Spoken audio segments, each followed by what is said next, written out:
basura sa Marinabay ay maaaring ahas sa problema. Ito ang lumabas sa unang taong pag-aaral ng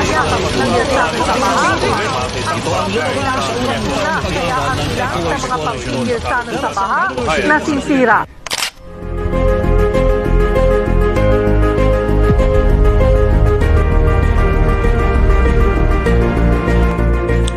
Every day, our trash piles up, not just in our bins, but in our streets, our rivers, our sea, and our future.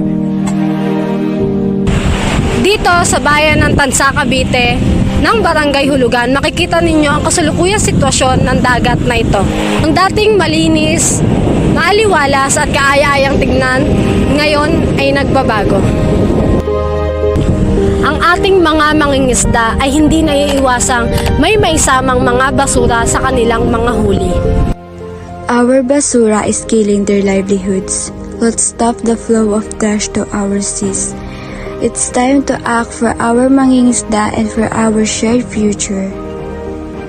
It has 3 serious effects on marine life. First is ingestion. Second, entanglement. And the last one is habitat destruction. It also has 3 serious effects on people. First is health risk.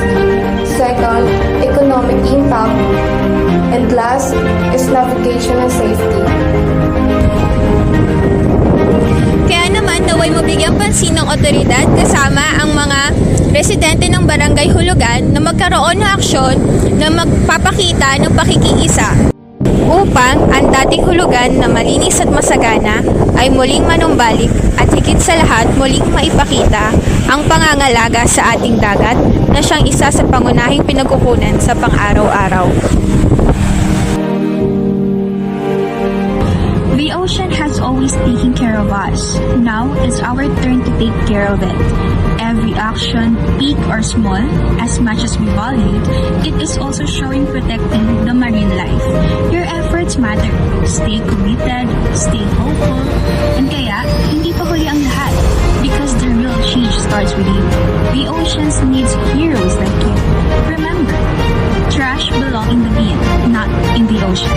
So what are we waiting for? Be part of the solution. Bata, matanda, Anong uri ka man, maging sino ka man, be an ocean guardian.